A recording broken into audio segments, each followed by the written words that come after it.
Hello everyone, this is Colleen Lema, Starseed Astrologer and Spiritual Messenger from SacredSoulEmpowerment.com, here to do your weekly intuitive reading for Monday, May 3rd through Sunday, May 9th, 2021. For this week's weekly reading, we'll be using the Animal Wise Tarot deck by Ted Andrews for the main message for everyone, and your special message card this week, depending on your stone of choice, will be coming from the Star Temple Oracle deck by Susie Cherub. Just a reminder that this is the first full week in the new month of May with a whole brand new energy than April. So you'll want to be sure to go onto my YouTube channel to watch the monthly intuitive reading for May, including the numerology vibration of the month, the astrological highlights of the month, a message from our angels and guides for the collective, as well as a special message card depending on your stone of choice. And just a little message to give you for the month of May, because I'm excited about it. The month of May is a 10 vibration numerologically, which vibrates to the Wheel of Fortune card in the traditional tarot. And the Wheel of Fortune is about a positive movement forward. It's about some sort of karmic movement of energy that we are moving into. And of course, that 10 vibration reduces down to a 1, which gives us an energy of new beginnings for May. So again, be sure to watch that monthly intuitive reading. So let's go ahead. We're going to continue the format of the last couple of weeks where I'm speaking to you on camera about the astrological highlights of the week. And then we switch gears to watch the messages from our angels and guides to be able to see the cards while I'm off camera, giving you the messages that come through. So let's go ahead and start by looking at your stones of choice, which I will again show you once we shift gears and you see the cards. We'll kind of reintroduce the stones to you. But so you have an idea of what those stones of choice are, the first one is aquamarine. I went on a little excursion yesterday, and I got to visit a new metaphysical store in about an hour outside of the area where I live. And I picked up 3 brand new stones. I've had them all before in the past, but right now, because of the selling of the stones and special intention pendants through my website, I currently didn't have these anymore, but this one is aquamarine. And aquamarine is a stone of courage. It's a stone of courage.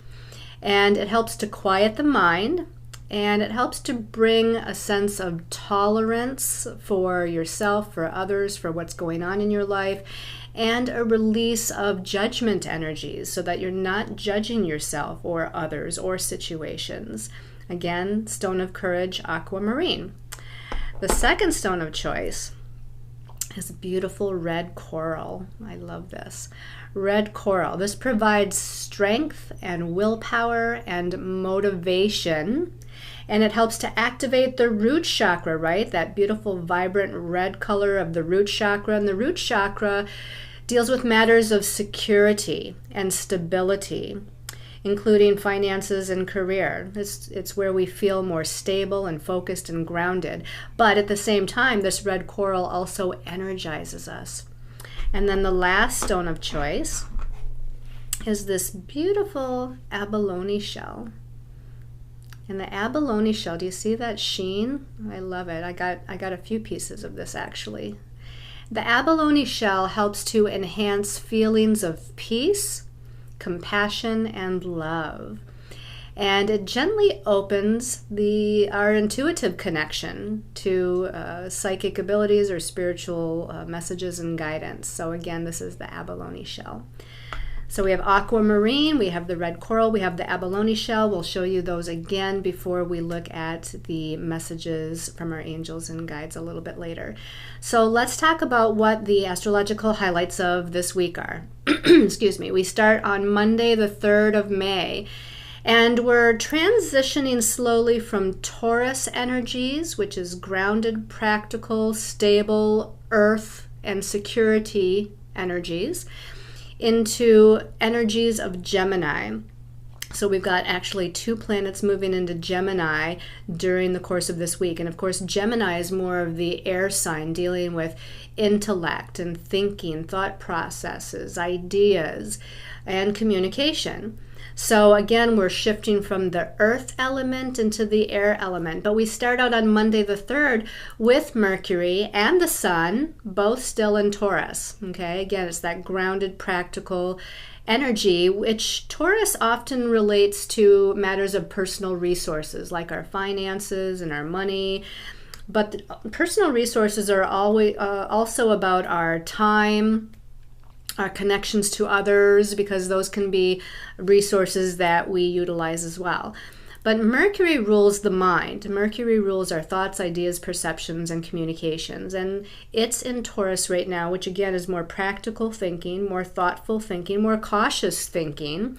But it's challenging Jupiter on Monday. And Jupiter likes to expand energies. And right now Jupiter is in Aquarius, which is great for humanitarian endeavors and future types of hopes, dreams, and wishes, and expanding into that.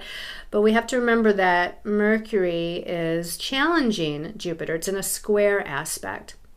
The other thing with this challenging connection between Mercury and Jupiter is that they're both in fixed signs, because Taurus is a fixed sign, and Aquarius, where Jupiter is a fixed sign. And fixed signs mean that the energy is stubborn and not as easily open to change. So this is about our thought processes. This is about how we're thinking about things or perceiving things in our lives. And Jupiter, its natural nature is wanting to expand, right? Expand beyond how you're perceiving things, expand beyond your current thought processes. But Mercury is in Taurus, and so it's a little bit closed off. You know, there's a little bit of a closed off, practical, conservative sort of way of looking at things or thinking about things or even communicating about things. And rather than allowing us to expand into other possibilities and potentials and ways of seeing things, Jupiter's expansion energy is maybe expanding us into feeling a little bit locked or stuck or in the status quo of things, and not able to really look outside the box, so to speak. Now, if we can take that challenging energy and kind of push beyond it, then Jupiter can kind of open us up to all of those various potentials. But we have to make a little bit of an effort and push through a little bit of the challenge where we feel stuck in our way of thinking to get beyond that. Also on Monday, as I mentioned, the Sun is also in Taurus. The Sun is our identity, it's our ego. And with it being in Taurus, again, it's more grounded and practical and focused on our personal resources like finances and money and other things that bring us a sense of stability and security. It is challenging Saturn on the same day that Mercury is challenging Jupiter. Saturn is the planet that deals with karmic lessons, and it deals with delays and energies of restriction or limitation. Saturn's also about restructuring and bringing things into manifestation, but again, this is a challenging aspect. The Sun is in a square to Saturn, which is a little challenging. Again, they're both in fixed signs, and so the energy is stubborn and hard to move. A lot of times, because the Sun rules our identity, our ego, when it's in a challenging aspect to Saturn, we can feel insecure. We can have a feeling of lack. And because Taurus is also a sign of our values and how we value ourselves, we might be feeling a little lacking in the area of valuing ourselves. And so we might have some insecurity issues, not feeling good enough, not feeling like we're able to manifest what it is that we want in our lives. So we have those limiting and restricting kind of shadow traits of Saturn going on. Now, at the end of the day, though, on Monday, Mercury zips right along through the rest of Taurus after challenging Jupiter, and it moves into Gemini. So again, Mercury rules the mind, all aspects of the mental realm, and Gemini is one of the natural ruling signs for Mercury. Mercury rules Gemini. It rules Virgo as well. I think it's better suited for Gemini, though. because Gemini is this curious, quick thinking, clever, intellectual, logical sort of energy, just like Mercury is. And so when Mercury moves into Gemini, which is at 10:49 p.m. Eastern time on Monday, it's going to unlock and open us up as far as freer thinking, more curiosity, brainstorming, more ideas, more intellectual and stimulating conversations with other people, maybe networking. So there's going to be this kind of floodgate of an opening to look at, again, some of those other possibilities, to be open to various potentials. Gemini is mutable, so this is changeable. This is where there's a lot of energy going on in that area, a lot of energy in our thought processes, a lot of energy with what we're perceiving and communicating. So it's really going to change the focus of what we're dealing with on the mental body level. Then we're going to skip to Thursday, the 6th of May, and on Thursday, we have Venus prominent now for the rest of the week. Now, Venus is also in Taurus, okay? So Venus rules love and relationships. She also rules personal resources, okay, because she's the natural ruling planet of the second house in the zodiac. The second house is ruled by the second astrological sign of the zodiac, which is Taurus. And this is where she currently is. She's currently in Taurus, which is one of her home signs. So she's very comfortable here, and she's definitely dealing with her sense of values, what she values in herself, what she values in her life. She's dealing with, again, wanting harmony and balance and blessings in the area of personal resources like money, time, finances, etc. That's what Venus and Taurus is all about. Now on Thursday, she is going to be in a positive aspect to Pluto. If you remember last week, on Tuesday after our full moon in Scorpio on Monday, Pluto turned to retrograde motion. So he's still, because he's such a slow-moving planet, even though it's been just over a week now, he's still at the same degree. He's not moving very fast. And so his energies are still a little bit more intensified. And Pluto rules power and control and death and rebirth and transformation and regeneration. To me, it's all about empowerment. And because Venus rules the divine feminine, she's a feminine planet, and she's in her home sign of Taurus, so she's strong there. She's really very, confident in that energy.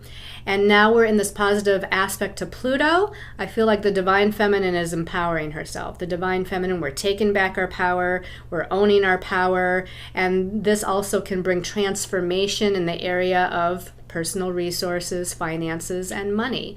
Transformation in our values, what we value or how we value ourselves. Now, on Saturday, she moves forward and she's challenging Jupiter now. Just like Mercury was challenging Jupiter on Monday, Venus in Taurus is challenging Jupiter on Saturday. And this is at the last degree of Taurus, because later that day she's going to be moving into Gemini. But first, let's talk about Venus and Taurus challenging Jupiter. Again, they're both in fixed signs, so there's a stubborn energy that doesn't want to change. It doesn't want to move or expand beyond or redirect itself beyond what it feels comfortable in. And Venus in Taurus feels very comfortable in what it is that she's valuing. And she feels very comfortable in what brings her security, which is a Taurus keyword.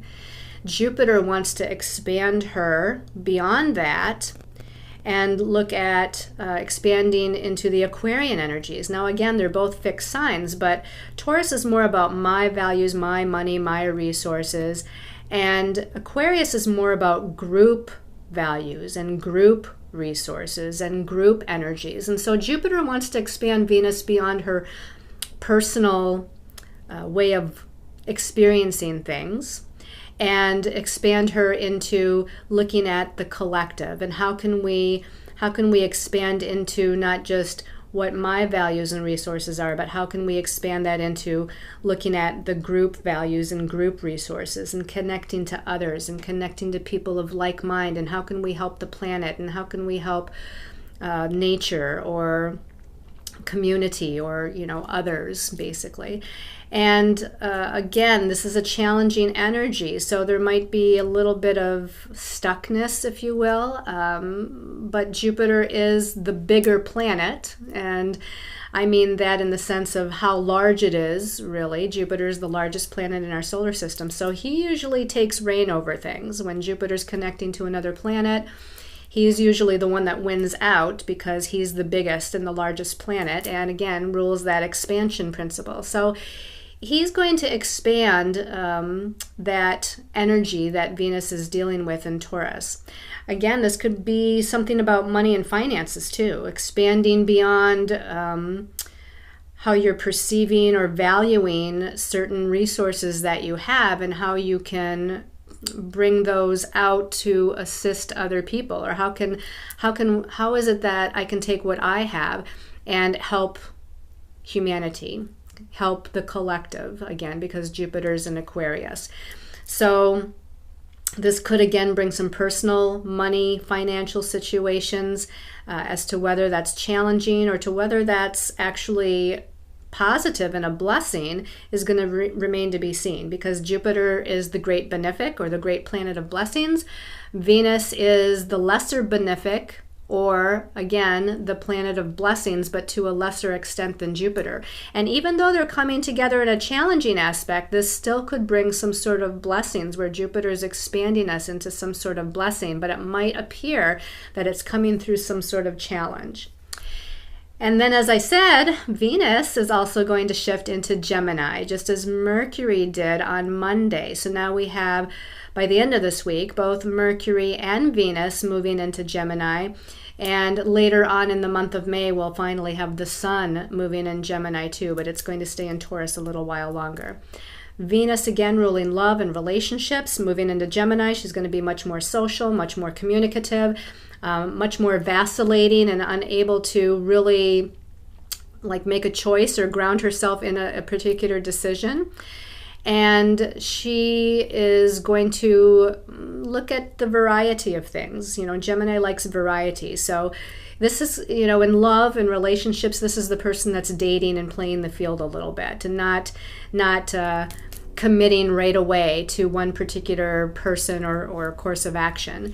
As far as Venus ruling money and personal resources, when she moves into Gemini, there could be a tendency for now more avenues to create that money or to create that financial stability, because Gemini is mutable. Gemini has lots of ideas, okay? And so with this various mutable energy of Gemini, Venus, as far as money and finances, can now kind of magnetize and pull it in from various sources, or have a lot of different ideas as how to create it and manifest it in her life. And Venus will move into Gemini at 10:01 p.m. Eastern Time, Saturday.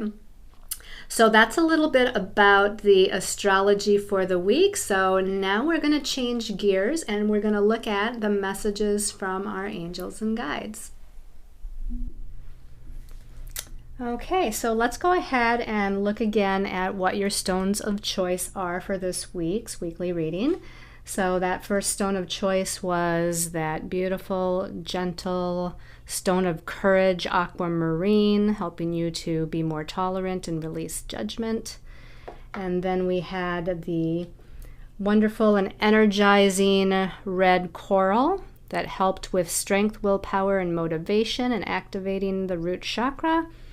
And then that last stone of choice was the beautiful abalone shell that helped you get in touch with your intuition and brought and enhanced feelings of peace, compassion, and love.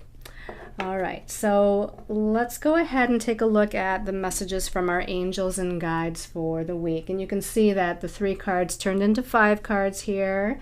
Not surprising for those of you that watch me. And the first card is Major Arcana number 5, and this is the Hierophant in the traditional tarot, the Hierophant. It's indicated with the white crane, which I see many, many white cranes when I go on my walks here in Florida. There's all kinds of cranes here. The message at the bottom says longevity, honor, and spiritual justice. I see the white crane and I think of, the open crown chakra, the highest vibration of light, that guidance from universe, or that light of the universe, basically. And just as it says, spiritual justice. Now, the Hierophant, though, typically is an energy in the traditional tarot that deals with a spiritual figure of authority that helps to give us spiritual guidance. So, in other words, we're kind of looking outside of ourselves and connecting with this spiritual authority, which oftentimes was indicated by a priest or a rabbi, or even just a spiritual counselor of some nature. And we were asking, for guidance from this person. It has a little bit of a different feel, though, doesn't it, in this deck? I look at the Hierophant here, and it talks about honor and spiritual justice. And oftentimes, in some of my more modern tarot decks, it has the feeling of looking within yourself for the guidance. With that spiritual justice, that you're looking within yourself for that higher spiritual wisdom and guidance. And cranes are interesting because they are both of the water and of the earth. I mean, you can see them on land, you can see them, though, on or near water. So they kind of have that energy of moving between the realms a little bit. They can operate on the ground, on the earth, which is the third dimensional earth plane, so they can be practical.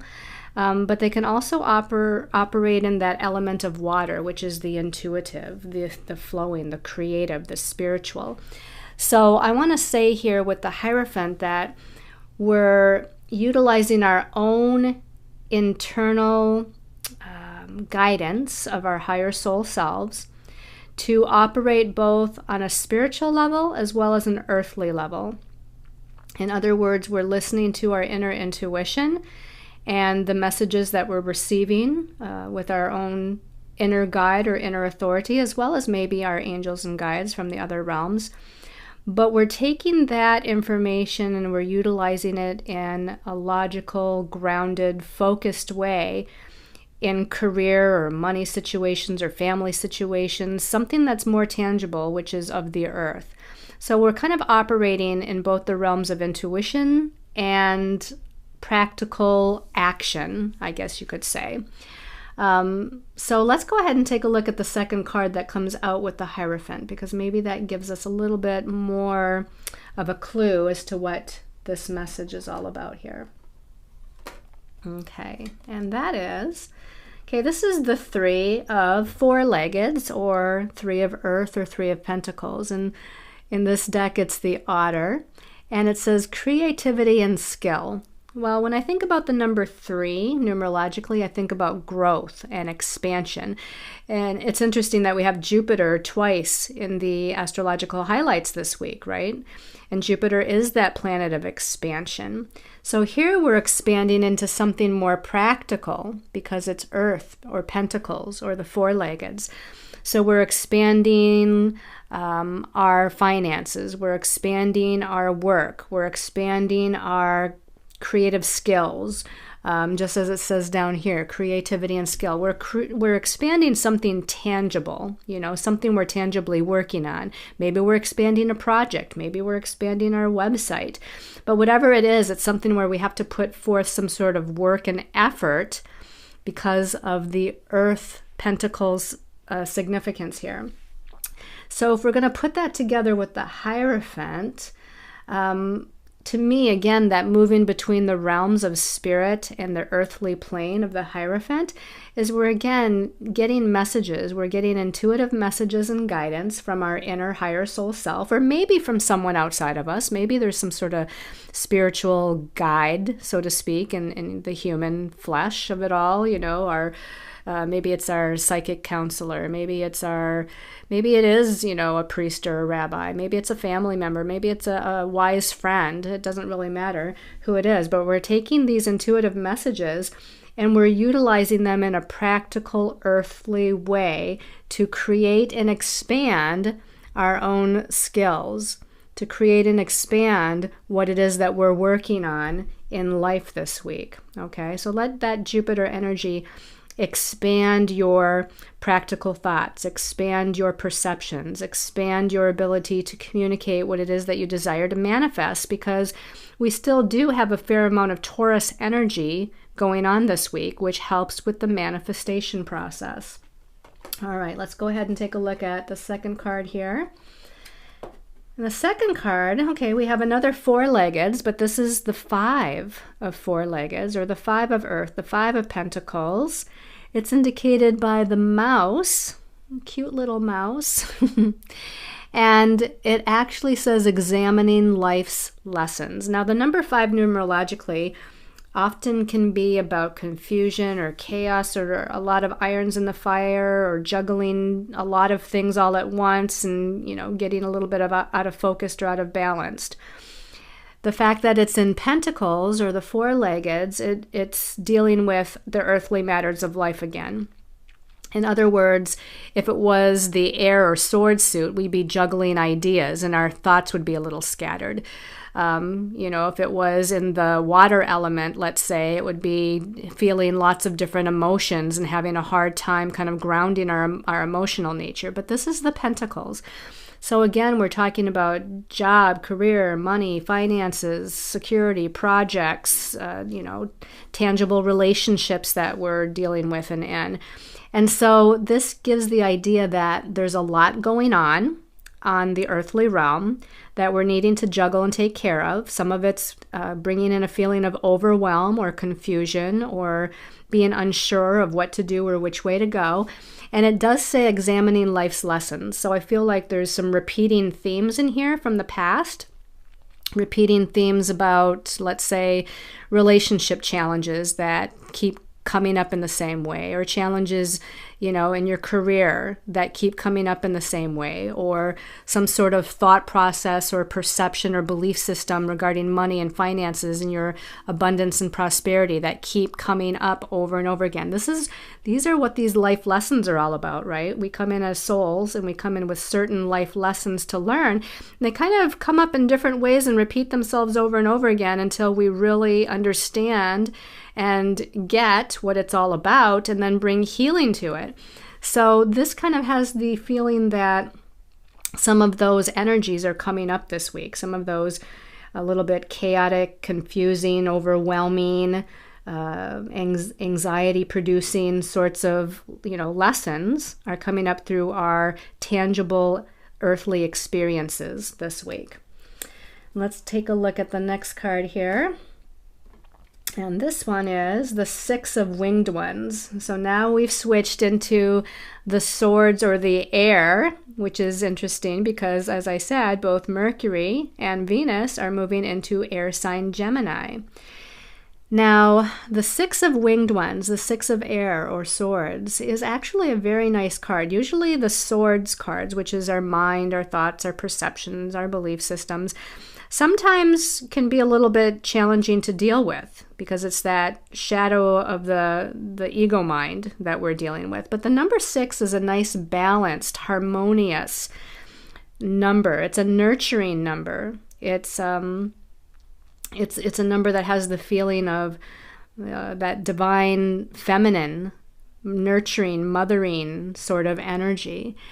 Now, this is the dove, and, you know, when you think about the dove, it's gentle, it's peaceful, it's soothing. You know, the sound that the dove makes is very soothing and peaceful to the soul. And isn't it interesting what it says at the bottom? Moving between cycles and worlds.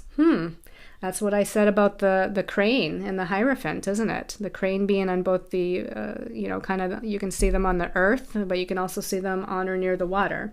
Usually it's more in the water realm, but definitely kind of moving between those two realms of earth and water. Now we have the dove, another bird here, that is moving between cycles and the worlds. Again, we're moving back and forth. We're in the higher mind realm. Now, the swords isn't always the higher mind, but the number 6, again, has this more harmonious, soothing, easy-flowing sort of energy with it when it comes to the mind and our thoughts and how we perceive things. And so I feel like this is our higher mind, our intuitive mind, and we're moving from that higher mind and intuitive mind into kind of that earth realm of how do I take those thoughts and those ideas and those perceptions and how do I ground them into something tangible and practical, something that can produce, something manifested on the earth plane for myself. And so it's interesting. We'll have to see what comes out with the Six of Swords to gain more clarity on this. But this to me is that things are settling out, especially from the Five of Four-Leggeds, the Five of Pentacles, where I said there could be some challenges and feelings of overwhelm. And now that we're moving into Gemini energy, not that Gemini is grounded in any way, but because Mercury is better suited in Gemini, I feel like, some of these thought processes and perceptions that we're having are starting to kind of not feel so challenging. We're starting to be inspired to see other possibilities and potentials. So let's look at the last card here. That comes out with the Six of Winged Ones. Ooh, we got another Major Arcana. This is Major Arcana number 21. It's the World. It's the last of the Major Arcana. This is the Turtle, or Mother Earth, in this particular Animal Wise Tarot deck, and it says New Opportunities. I love it. So that comes out with the Six of Swords, the Six of Winged Ones. It's like we're able to expand our mind into different potentials and possibilities, and by doing so, that brings in new opportunities.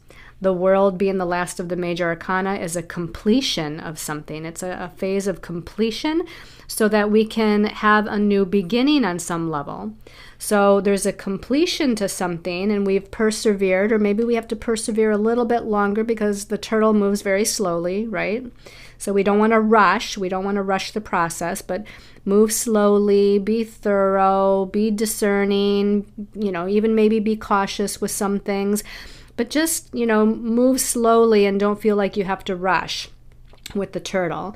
But we're nearing this phase of completion so that there's new opportunities. And those new opportunities are going to come through these new ideas of the higher mind that kind of just pop into your head or that come in from spirit or from your angels and guides. So this is moving us towards, again, potential new energies and new beginnings eventually. Okay, so let's go ahead and take a look at the special message card depending on your stone of choice. So for those of you that chose the aquamarine, special message for aquamarine people, special message for aquamarine. Occasionally I open my eyes to see if anything's, highlighted, popping out at me as far as the message. And as I do so, this one here is Gateways of Light. Gateways of Light, and it says infinite. I have unlimited access to the divine mind. So we were just talking about the higher mind, right? So as we move, especially as we move towards, Mercury does move into Gemini on Monday. I'm going to say that, eventually throughout the course of the week, you're able to more connect with your higher mind, your divine mind, the truth of your soul. And so through the gateways of light, and it has a snake in there too. We have a man and a woman intertwined with a snake around them. There could be something about relationships going on here. I have unlimited access to the divine mind. I don't know how that relates to relationships, except for to say that the snake surrounding the two of them can bring some transformation to the relationship, and maybe the divine mind is having higher self conversations with your friend, your family member, your significant other, so that there's transformation of the relationship that's happening. Of course, not just a message about relationship, but again, just connecting with the divine mind to have access to higher thoughts, higher wisdom, higher knowledge that's going to help to open you up and open up the gates to unlimited potential, to me. This is unlimited potential through new ideas, new thoughts, new perceptions, new ways of looking at things. And again, the transformation of the snake there, you know, or the snake, I should say, bringing in transformation and a death and rebirth, so to speak, on how you're looking at things. All right. And then for those of you, they're also saying this is a balance of the divine masculine and the divine feminine. So balancing your intuition and that receptive energy of the divine feminine with the action-oriented, take charge, make something happen with the intuitive ideas that you're getting. So kind of the merging of the masculine and the feminine there. All right. Those of you that chose the red coral. Message for red coral, divine truth. This one on the bottom is calling my attention. The Seven Sisters. The Seven Sisters, it says circle, sisterhood enriches my life.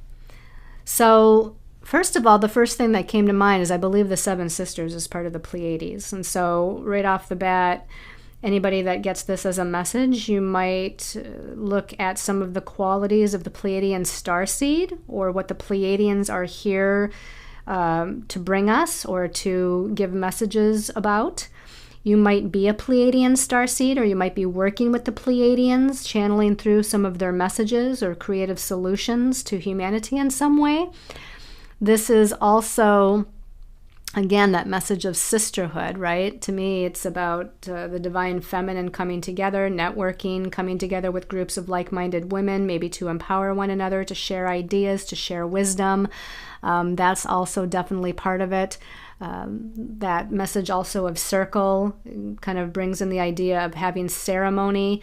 And in the ceremony, you know, I'm seeing various like crystals in a circle, for instance, or candles in a circle. Like there's something about the geometric shape of the circle, which of course is the infinite, the beginning and you know, the ending and the beginning, universe, all is one, never ending. You know, the idea of the circle is somehow interwoven in your message this week.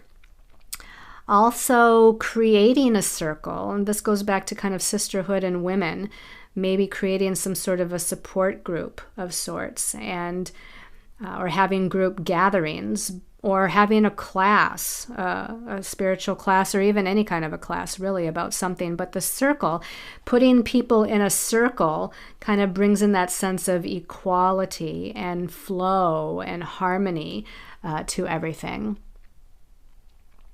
Definitely you're needing to connect with people of like mind, first and foremost. You know, it says sisterhood enriches my life. So if you're feeling not connected, if you're feeling like you're, you know, missing out on friendship or other spiritual connections, it's going to be very important for you to start thinking about and moving towards, how do I connect with people of like mind? And maybe start by connecting with your star brothers and sisters, or connecting on kind of a higher consciousness or universal consciousness kind of level. In other words, in meditation, you can send out the call etherically, energetically, to call in those people that are best aligned with you, or, you know, aligned with your truth, that can be a friend, a spiritual family member, a support, business partner, a possible significant other. You can send that intention out to the universe and kind of call it in. Okay. Then for those of you that chose the abalone shell people, this one's calling my attention. Father of the sky, God. Father of the sky, God. It says, I release the weight of the world from my shoulders. Well, that Taurus energy can feel a little heavy. You know, a lot of the earth element signs can feel a little heavy because it deals with third dimensional tangible reality. If we're moving into Gemini, we're moving into lighter, brighter, I shouldn't say brighter, but we're moving into lighter energies. We're moving into the mind energy. It's not as heavy as the earth element. And Gemini, where both Mercury and Venus are shifting into this week, are both a masculine sign. Taurus is a feminine sign. Gemini is a masculine sign. And so here we're talking about Father God, Father of the sky, etc. It's more of the masculine influence. And although God is neither male nor female, it does have both the feminine and masculine qualities, okay? We can say Father God, we can say Mother God, right? I hear people say, Mother God or Father God. And that's because, what energies are we needing to call in? Mother God, nurturing, mothering, creative, intuitive, spiritual, flowing, receptive. Father God, leadership, action-oriented, inspirational, make things happen, manifestation. So there's positives to both. But in this case, you're needing to call forth more of that masculine energy, the masculine energy of creating through ideas and bringing those ideas into manifestation through actions and being a leader in some way, moving forward, not being passive, being active, being confident, being courageous. And here it says, I release the weight of the world from my shoulders. And so you're definitely giving up some heavy energy. Okay, we are in a waning moon. Last week we had a Scorpio full moon. So now we're in the waning moon until the next new moon happens. And so this is about releasing and letting go, right? When we're in a waning moon, it's about releasing, letting go, surrendering, healing. And so there's something that you're releasing, something that you don't have to carry anymore. Maybe it's something you consciously know of that you need to consciously let go of. Maybe it's something on a subconscious level that you don't really even need to be aware of, and just energetically, you're just going to release it. What I would do is I would, in meditation, just call in those healers of the highest vibration of light and ask whatever it is I need to consciously, subconsciously, or unconsciously let go of. I surrender that now to those of the highest vibration of light to assist me in releasing, letting go, purging, and transmuting all lower vibrational energies that are no longer in my highest and best interest. So that's what I would say to kind of release whatever that heavy energy is, and it's going to free you up. Like that Gemini energy we're moving into is going to free us up to be, I guess, more curious and positive, again, regarding our future potentials. Okay, everyone, I hope you've liked this weekly intuitive reading. Thank you so much for the comments that you're leaving on the last couple of readings, letting me know how you like the new format of me in front of the camera for the first part, and then the cards in front of the camera for the second part. Please like and share the videos. And please, subscribe to the channel if you like the videos, so that you can be given notification as to when the next video comes out. I might be trying something new with the monthly videos. We'll see how that goes, but we are into the month of May, but as of the recording of this video, I have not yet done the monthly for May video. And I would like to try doing the monthlies live streaming on YouTube. So watch for future, at least monthly videos being streamed live, and maybe I'll do a few of the weeklies like that too, or maybe I'll just do a few live streaming videos on YouTube on different subject matter, or when we've got significant things happening, just kind of connecting with you all in live real time. And we'll see how that goes too. So thank you so much, everyone, for your love, light, support, and positive comments. I send you lots of healing, love, and light, and many, many blessings.